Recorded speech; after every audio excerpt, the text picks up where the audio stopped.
waiting for half an hour despite it being late. The organizer is telling me that there is enough room for lunch. However, I take audience vote. If there is a lot of people like, hey, I'm not hungry for lunch, I will take that as a clue to stop, even if the half an hour isn't up.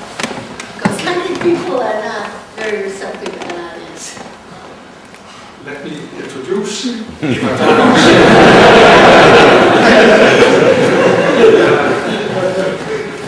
It's a great pleasure to introduce Éva Tardos. I first noticed her as a very young and very promising student in EGA at the conference in 1981.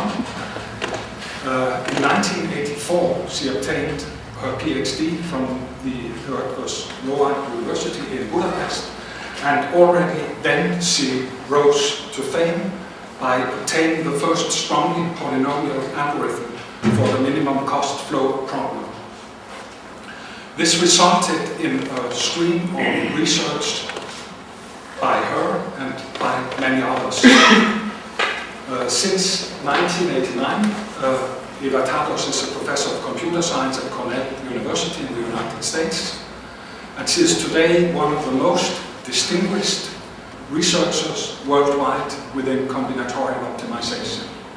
She has a long and very impressive research record covering a wide field. Two of her recent interests are approximation algorithms and algorithms in game theory. And today we can look forward to a lecture on the Hungarian method in approximation and in approximation algorithms and games. Please. Thank you very much. It's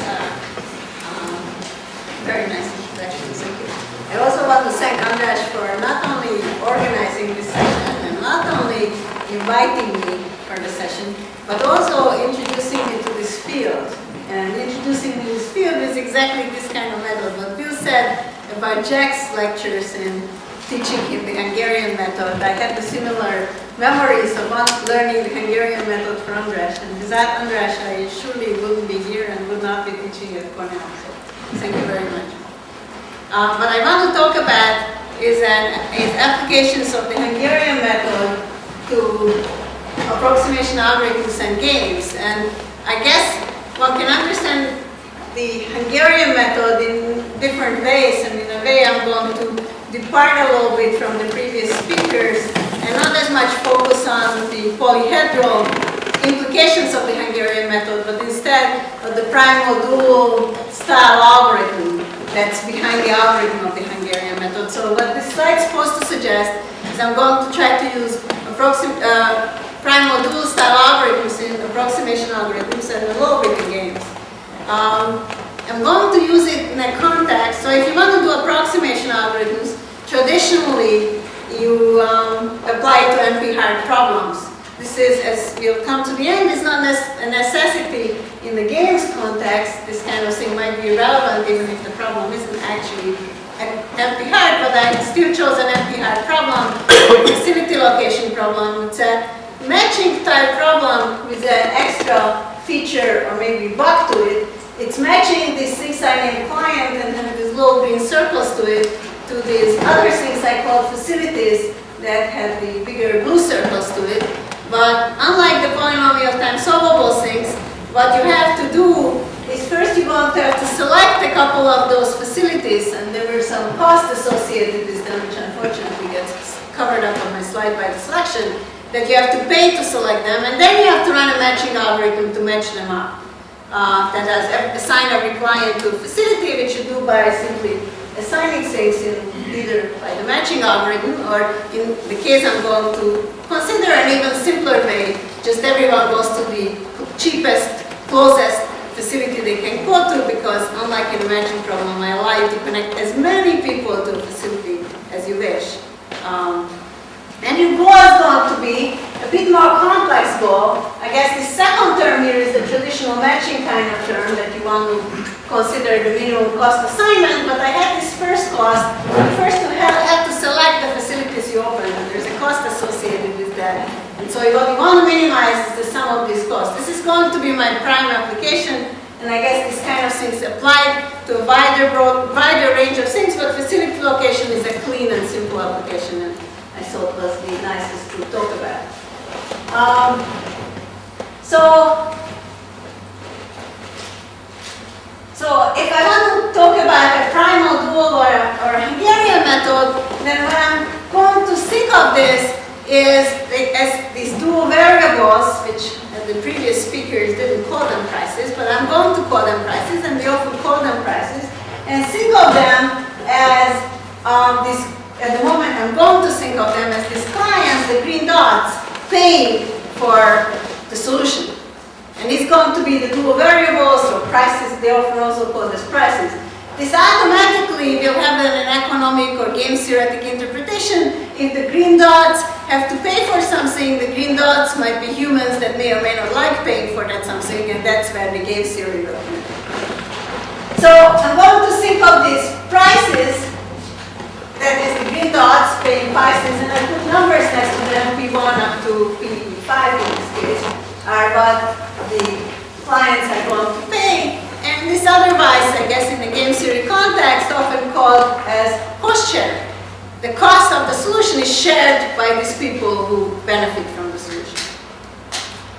Now, what kind of rules are there for cost sharing? Now, given the linear programming background of the audience, I started doing these slides and wrote up some kind of inequalities, but even for my own purposes, having studied these kind of methods for a while, taking linear programs and duals on slides didn't seem the most attractive feature of a talk, so I stayed away from them. Instead, I tell you what these constraints are sort of in plain English. So here are the constraints in plain English, and what will be nice for this that there's as usual, there's an automatic economic interpretation, so whether you can actually take duals on the fly on slides or not, I cannot. There's an actual economic interpretation, so the inequalities will come out natural, so those who can take inequalities and duals on the fly can follow it, those can believe it because it sounds natural. So here is the interpretation. So if there is this client J, let's say this one down here, or which one? I have a whole bunch of them. Has to pay some amount of parse Pj, then somehow it's natural to associate the cost associated with connecting with him. After all, he's the only beneficial of this cost. So any reasonable cost sharing method ought to make this client 4 pay for the connection cost, which is supposed to be Cij. And there's a leftover amount of money. I put this little plus sign on the corner because if that leftover amount of money is negative, then I guess he doesn't even have money to pay for his connection. So he obviously has nothing to contribute to the facility. But if he has money left over, that might be reasonable to contribute to opening this facility I over there. And what the price rules say that reasonable prices have this sort of fairness property. I guess that fairness is a nice thing for them. And what it says that if I just take a facility I and I look how much money people would be willing to contribute, that is how much money they left over if they connect there, that should not exceed the facility cost. Why is this a fairness constraint? Because if I make people pay more than this, it's somehow unfair. They could, they overpay the facility, or they could overpay the facility. So this gives me an exponential set of constraints, and as Jack very clearly explained, you should not be worried about exponential constraint. There's a constraint like this. I know, I try to keep it polynomial, but it's sort of exponential with those plus signs. So I guess, oops, I should have forwarded it. So this is how much you can contribute to facility R, and the constraint is that no subset contributes to facility side. So these are the price rules that fall out of the linear programming description here. And such set of prices would be optimal if, first of all, they're fair. And second of all, I find the solution that pays with these prices, really, which I can elaborate a little bit. First of all, that if I want to open a facility, I better pay for it. There's equality up here, the clients can pay for it. Second of all, it better be the case that any client assigns to the facility at least can pay his connection cost, because who on earth will pay for that if they don't? And third of all, it better be the case that one guy is only paying for one facility. It wouldn't really be not nice if this guy also has to contribute to the other facility. After all, he doesn't want two of them. So these are the rules. And as I said, this follow from the natural linear program here. but they anyways have reasonably natural rules, with maybe the one exception of feasibility. One has to see that a little bit. And what the prime dual algorithm traditionally does, say in the matching algorithm or the Hungarian method, is adjust prices and duals and moves them up and down and trying to look for a solution that satisfies all these rules here. But one slight trouble here that we're facing an NP-hard optimization problem, so we're not going to be able to solve it exactly. And what approximation algorithms chose to do is, well, there are a couple of things you could do. Maybe at the very minimal way, you can take one of these inequalities and say, well, I don't quite mean that, I mean that is in a factor of 2. And then I get a 2 approximation because I made an error is in a factor of 2.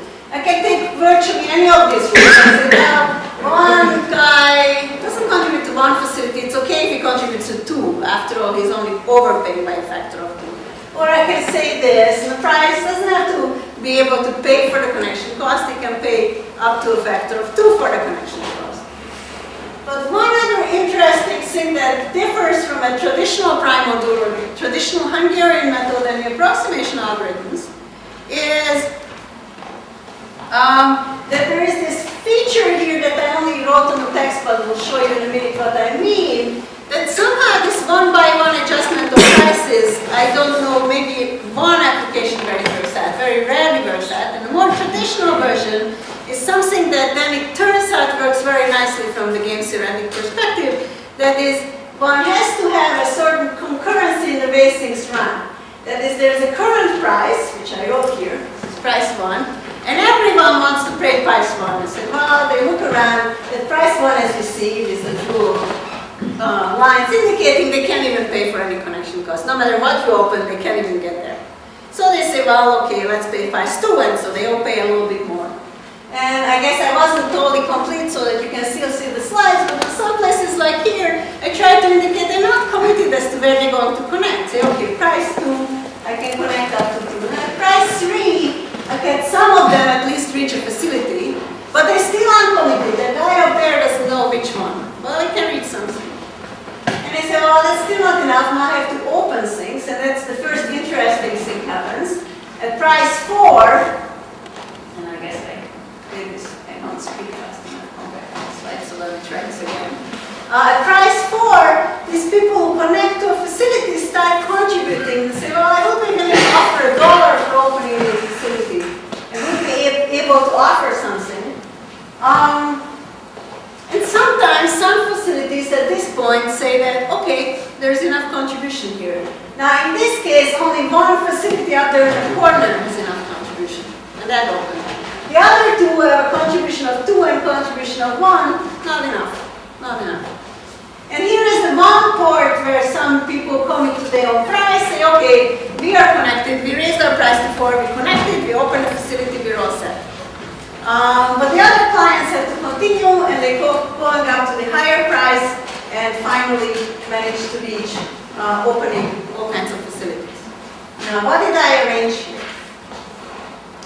I got a solution maintaining all kinds of prime dual properties, and again, the economic interpretation should help you figure out what I'm maintaining and what I'm not maintaining. These clients offer money to the facilities open whenever enough money is contributed, so all kinds of natural things happen. The only bad thing is up there at the red dot. They were uncommitted which way to go, and that lack of commitment, of course, causes trouble. Traditional prime dual algorithms never do that. They commit, and then they revise their commitment. These algorithms don't commit. And not committing causes that the red dot is contributing money to 2 facilities. Now, of course, I said that 2 is not a big deal, it's an approximation algorithm. But if you think of a bigger slide with many more facilities, this method has no limit. It can contribute to 100 different facilities. So what this method does at the end is, so I guess the bad news, some clients pay for many more open facilities, and the solution will be that we take one of them and throw it in the garbage. Okay, not that. So this conflict I will simply resolve, and what I'm going to do is reconnect the facility to another client. I want to, so the basic solution, I don't know if you want to or it's reasonable to try to understand all the details, but at the high level what I want to tell you that is approximation, primal dual style approximation algorithms has a very uniform feature that almost all of them has. They take the prices and try to do something simultaneously, and this is key to the analysis. They usually take one of the constraints. In this case, the constraint was that one guy is only allowed to contribute to one facility. Throw it in the garbage, because we can't have everything, it's NP-complete. They run exactly like a primal dual algorithm, except for the simultaneity. And then at the end, there is some sort of cleanup to fix the bug that I introduced. Here I just closed up one facility that causes some rerouting, and my only job is to say what damage did I do by this red line. And there's a very simple analysis. If you think what the red line was that one client, this one on the corner, wanted to connect to a facility, but that guy was a conflict with someone else. The conflict is through the red node, and so there's 3 edges there, and this will turn out to be a 3 approximation algorithm along the lines that, along the 3 lines that connect the, oh, I see.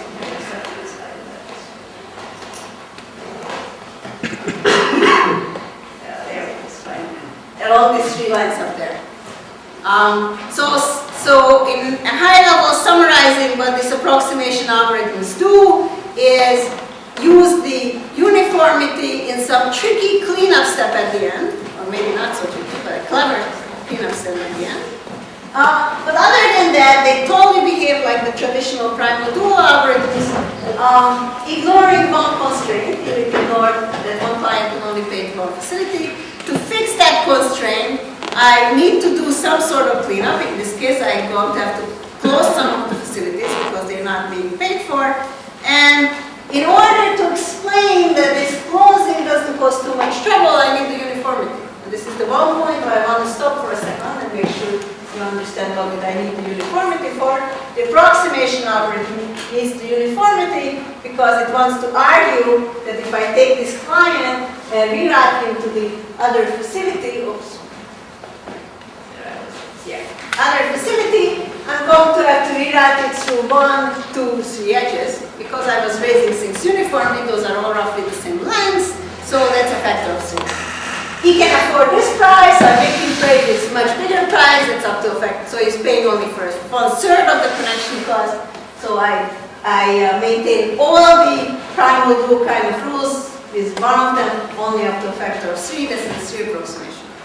So this algorithm, essentially exactly as I explained it, is due to Jain and Vazirani, and one of the nice application of primal dual style algorithms to approximation algorithms. But I started to think about this, that the prices in this or any other primal dual time algorithm have an automatic natural economic interpretation. That almost all of us, when they teach the primal dual algorithm or teach anything with dual, we teach to our students that these are prices that people pay. And if you think about these as prices, then as I maybe slightly mentioned in the beginning, one should wonder about incentives of people. So if you're going to have to make me pay something, you should wonder if I'm going to be happy with this payment or unhappy with this payment. So I started to think of what does it mean that this is an approximation algorithm, and what does that mean for the incentives? So let me try to tell you what prices here mean to the incentives. The way I introduced, the way Jain and Vazirani introduced this primal dual algorithm, the prices are not quite paying for the cost, they only approximately pay for the cost. Now this doesn't have a natural economic interpretation. If there is a cost here, we better pay for it. Our friends from IBM can tell us that that's how it works.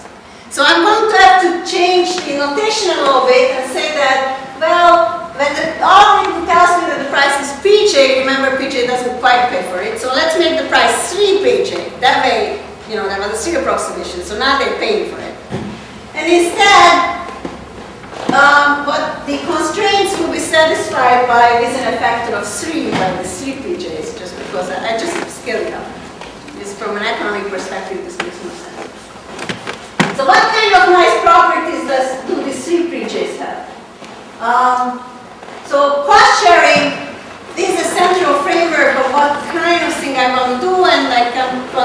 you what cost sharing usually offers and then what happens in the facility location. So generally for cost sharing, what you want to think about this kind of framework. You want to think about the subset of clients. In this case, will be the clients we serve. If we serve them, it's associated with the cost F of S, the total cost of serving this subset of clients. We're going to serve a set of clients S, and we would like to associate this cost P, Pj associated with the prices. Now one natural economic rule here, which sometimes is called the core, is that for any subset of clients to be happy or view the prices as fair, which is exactly the same fairness rule I had there before, it better have the property that if they add up the amounts they pay, that should not exceed the service just for them. If you make me pay alone more than a service for me alone, that's somehow a little unfair. Or even if a subset of you in the first row end up paying more than it would cost to serve 5 people, that's unfair. So this is the fairness rule. And any prices that satisfy this, I call prices that are in the core. But for NP-complete problems, there won't be a core. So I guess one thing that's not written on my slide, that is core prices exist when the linear program is a good description, and that's often not, so they don't have prices. So I guess what we know about our prices, given that we're supposed to recognize that inequality is our fairness constraint, that our prices will have this approximate core property. No subset has a huge intensity to run away. And this, from an economic perspective, or at least I accept from an economic perspective, is not a bad rule. People don't run away for a little bit of improvement, and it at least limits how much incentive they have to run away. So this is the kind of incentive that the primal dual algorithms tend to give us, an approximate incentive rule.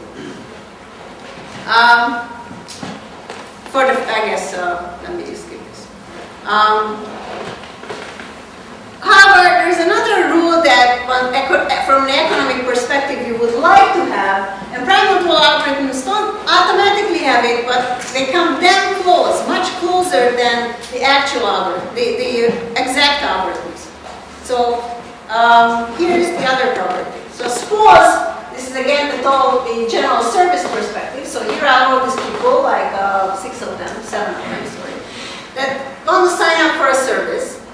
And our cost sharing somehow corresponds to this magic blue dot, which is the IBM blue dot, service provider. And it says, okay guys, well 7 of you want my service, sure, you pay $5, you pay $100, and so on. And the way it works in this economic world, some people will see that this is an excellent price, we love it, and some people will say, well, actually, I'm sorry, that's quite expensive, I don't want that. So these two guys with the red cross on them, and I'm sorry, no, actually, I'm not interested. So then IBM revisits the issue, says, well, there are only 5 of you left, and to provide service for fewer people tends to be more expensive per person. So I said, well, I'm sorry, that's not quite it. You have these new prices now, these PI primes, that's how much you're going to be served by. Now, if I think about the original core kind of fairness rules, that was quite reasonable for one set of prices. But if I think about the dynamic that happened here, I should have some rules about how prices PI and the price PI prime relate to each other. After all, people know this is coming. When you first offer prices, some people will use it and some won't, and you know this. So you kind of anticipate this kind of scenario happening. And what I really would like, what I really would like is for the new price to be more expensive. The per person service got more expensive. And I want it to be the case that every single user experiences this. And this is a typo I'm covering up here. Why would I like this? Because if I have this property, or I don't have this property, you can wonder what's up with this guy here who says, well, my service, I can't afford this P4, that's too expensive.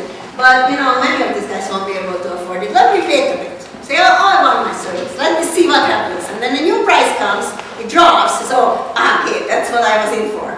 The price got cheaper because these other guys went away. So this is some sort of gaming of the system that's kind of awkward. You don't want this kind of gaming to happen. So you would like your prices to have this property that as fewer people sign up for the service, the price goes up for everyone. And I apologize for that.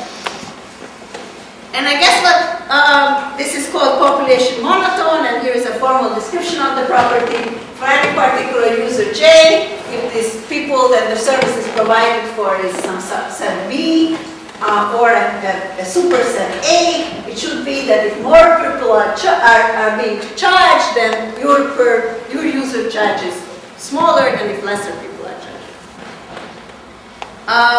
Very interesting connection to, again, Jackstock, Moon, and Schenker-Probe, who first introduced this sort of game-theoretic way of thinking about population monotone service, proved that population monotone cost sharing exists if and only if then the previous procedure is reasonable or doesn't have game-theoretic properties, and second, more connection to Jack's proof that this exists if and only if the cost function is submodular, which is a very beautiful connection. If the cost function is not submodular, this is too strong to bond that the cost goes in the natural direction, but if the function is submodular, you can have this property. Unfortunately, rsync is not submodular. And if you think about it, it's scary that this kind of prices will not naturally be population monotone. Why would they naturally be monotone? Well, I'll show you an example just to see what's going on. So here is the service. These 5 guys sign up with that guy, and this guy is using that center, and they all paying for it. Remember, that's what the cost sharing was. And now those 3 people go away. So let me pay it again, and all decide to solve this. These 3 guys go away. They say, well, I can't afford the service. Now, these 2 people became orphans here, because they can't afford that whole server all by themselves. So they want to connect up over there, hence make it cheaper for the other guys, not more expensive, cheaper.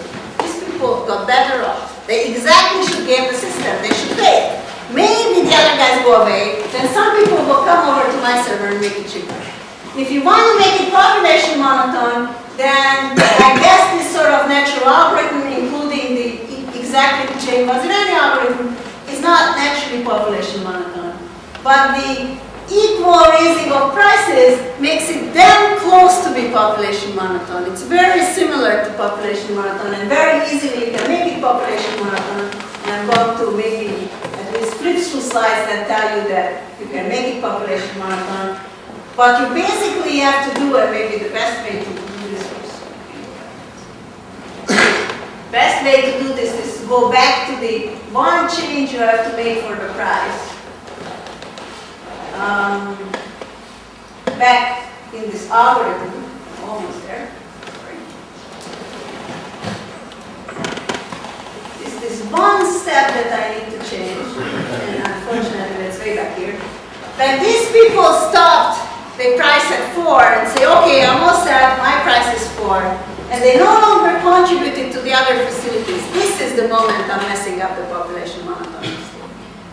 As it will turn out, if some of that subset of 4 goes away, they will want to contribute to the other side. So the slight change in the algorithm, don't stop them.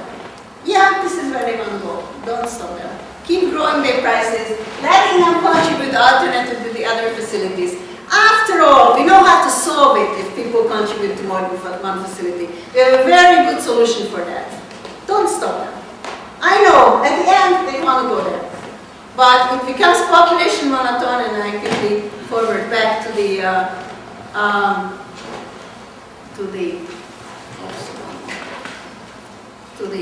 solution to this. If you simply look at every facility and say, ignoring everyone else, what is my radius of clients? How far do I have to go at in a uniform raising of prices at the distance t maybe, so that at the end people at within distance t will be able to buy my facility? What's my radius of clients? If I'm alone, they all want to come to me. How far do I have to go? They all do that, every facility that tells them some sort of, how big my client circle should be. And simply everyone chooses the closest one, the one that's best for them. And this is obviously population monotone because I guess I didn't do anything dangerous with the population. There's a very simple facility opening rule, essentially equivalent to my crossing off one of about the facilities with multiple clients. And it's equally as the approximation for, roughly speaking, the very same set of numbers. Again, populations, do this a little faster. The only thing that isn't quite maintained, that some clients will have to connect up to a little bit. Some clients can't pay for their connections cost, just like last time. And just like last time, this becomes a factor of 3. And I guess this last part was a joint work with a student of mine whose name is up there, Martin Pau. I guess in a, sorry for flipping through the slides. In a higher level, I guess we all know, or I assume, I hope everyone feels very comfortable with the traditional Hungarian method, which we use for matchings and flows. And traditionally, the feature is you try to adjust as little as possible at a time. One price at a time, one edge of matching coming in and out at a time. When it's used for approximation algorithm, one issue that relaxes constraints a bit, but somehow the way these algorithms work, there's a uniformity of price growing in almost all of them. The way they make that, instead of adjusting one at a time, they adjust things synchronously. And that's what makes them work. And the synchronous adjustment does magical thing for the economic interpretation. It helps you with this, making it more economically stable, or in particular population monotone, which is a nice property. And this last point, of course, will then become useful even when it wasn't an approximation algorithm. If you run the prices as primal dual algorithm for the matching algorithm, the prices will not be population monotone. If you want it to be population monotone, you have to go back and run it in an approximation style and lose something in the exact factor, and the benefit you get, it becomes better and as an economic incentive properties. And thank you for your interest.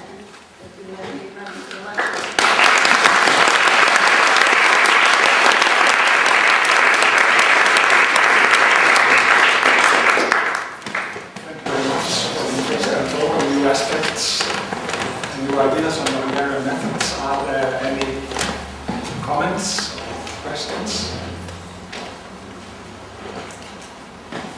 I think that one thing that's emerging here is that there is a further effect of the Hungarian method, namely that it is motivation for a lot of good people to move into the area of combinatorial optimization. So we close this morning session, and there's an almost 2-hour lunch break. The afternoon session starts at 3 o'clock sharp.